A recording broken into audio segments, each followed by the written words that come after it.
Good afternoon, everyone. We're happy that you're here with us this afternoon. And with me today, I have the extraordinary Mickey Schilling, Chief Revenue Officer with Megastar Financial. And we're here to do the next series in the AI word series, which the premise of this, as you well know, are talking about words that have the letters AI in them and how we, in today's AI hype, how do we take words that we're familiar with and level up with the lens of AI?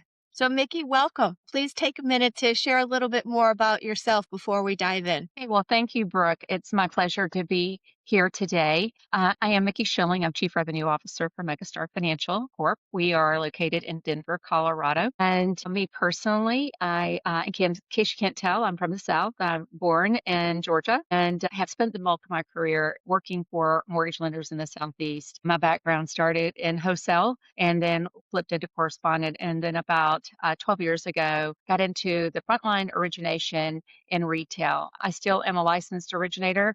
I'm not a top producer. You will not find my name in Scotsman's Guide, but I like to keep my license active so I can stay up to date on guidelines and know technology and be able to assist my team.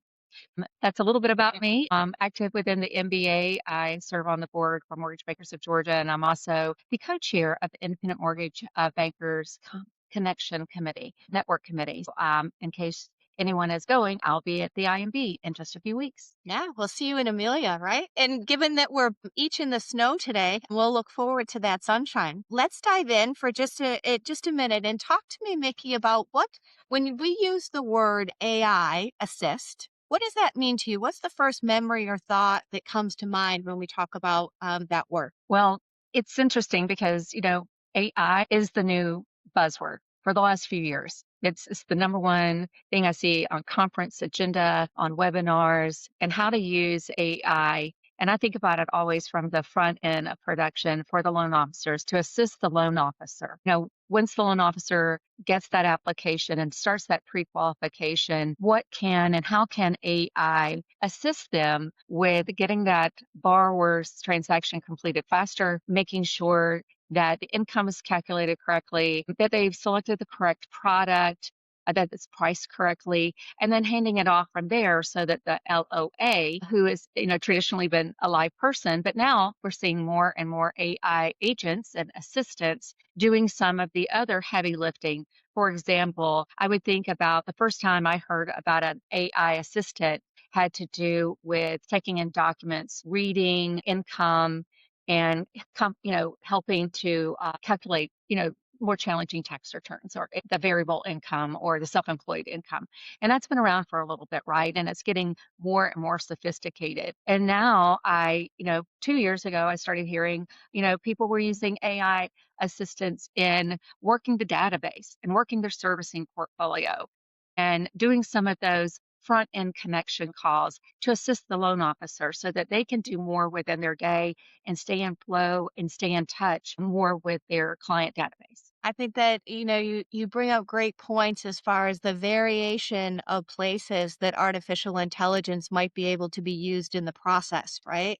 Right. And, a quote comes to mind for me, and it's that the best combination is that of a good human and a machine. Right. And, that's actually a quote from Gary Kasparov, who is chess grand champion.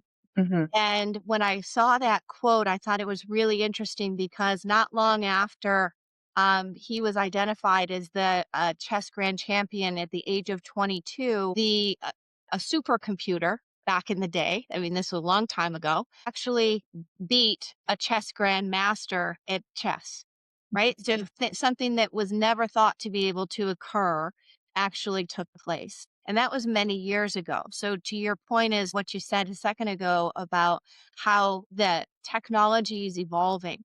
And even in reading of documents and the application of how that works from a front end process, even through the whole loan process, is continuing to improve. And so let's take it one step further and say, so will we recognize that these technologies are improving? How does the human still stay in play? What's the level of importance in keeping that human in the loop? I was going to say that word that you taught me, human in the loop. So I do think, AI is changing the mortgage cycle. We're a bit in a pivot right now with how AI can change the impact from humans in the loop. I personally think, I've shared this with you, Brooke, that today we need an NMLS to originate a loan. And we need an underwriter, for example, an FHA loan needs a DE underwriter. So we know that there's humans in the loop from front and in the underwriting piece, but where AI can maybe do more or help the human do more, Assist, right?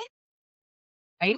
Because, from a loan officer assistance perspective, some of those things that can be, I think about bots that were developed a few years ago that were doing a lot of the ordering out, requesting the title or ordering the appraisal. So that's been in play for a bit. But, in the day to day, I think we're looking at processes where we can have AI that can improve and create more efficiencies, more clarity, and assist the loan officer assistant, the processor, or the underwriter, the closer, the post closer, your shipping, your secondary. So I can see it today where there are assistant technologies that are in place. I mean, you see it with hedging, right? And modeling and valuations. So I am on the front end. I'm a production girl, right? So I think about my sphere and the daily routine tasks that can be taken off the plate or made faster from the loan officer assistant processor. We use some great technology here at Megastar.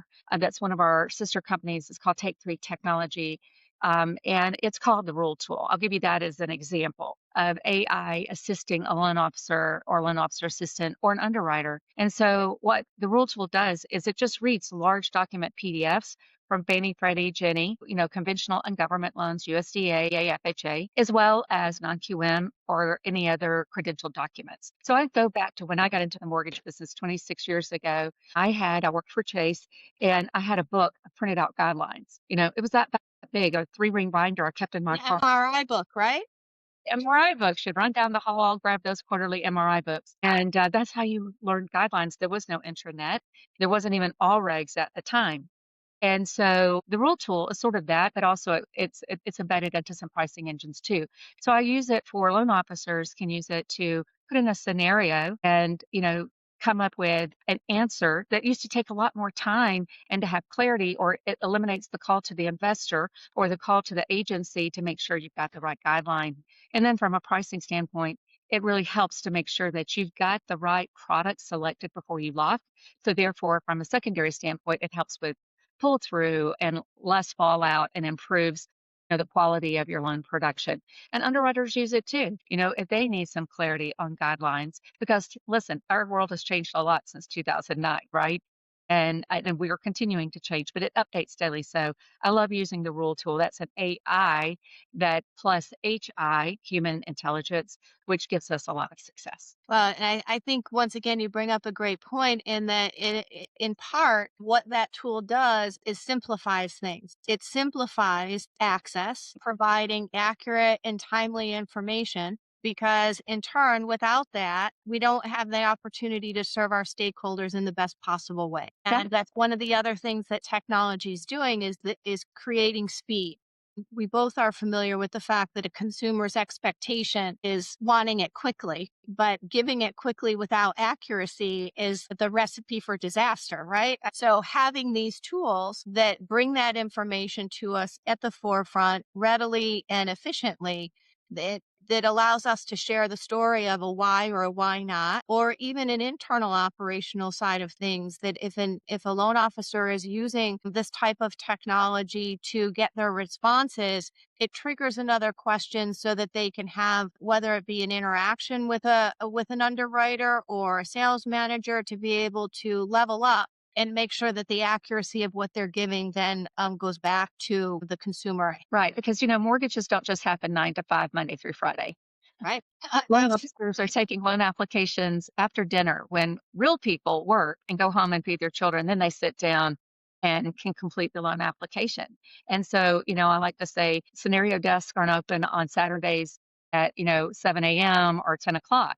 So this is a great way, this technology, the rule tool, to help a loan officer when they're in the process even of taking the loan application. Yeah, that's one example of creating it's technology, taking technology and bringing it to the next level. One example of how that may be able to be done. So, as usual, we could talk for a long time, but our cup of coffee is literally almost up. You know, I use the terminology lifescape all the time, and I like to close on something fun. So, share with us a practical tip or tool that you've seen in the evolution of artificial intelligence, whether it be in your personal life or something that you see in business. Either way. Okay, well, I'll use a personal example. Content creation takes a lot of time, and you want to stay active in all of these different platforms, but sometimes the messaging is a little different. So I actually had somebody visit Megastar a week ago, and we were showing them our technology, and Loan Maps is the LOS. It's a point of sale LOS CRM that's all baked into one.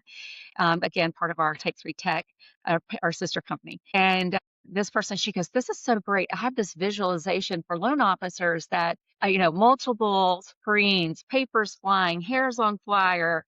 I've got to log in here. I've got to do two-factor authentication here. I've got my credit login, my CRM, my point of sale, my LOS logins." And it's overwhelming. And I thought, I see a post coming out of this. And so I wrote the post and, put it together. And then I'm like, I really need a good visual. I don't have a way to take that photo. So I have a good, selfie that I've taken and I used my chat GPT and I literally gave it the prompt and told what I was trying to do. And it created in a one take. It created the perfect photo of me, and it truly is 10 screens around me with mortgage stuff on it, which really depicts the life of a loan officer today.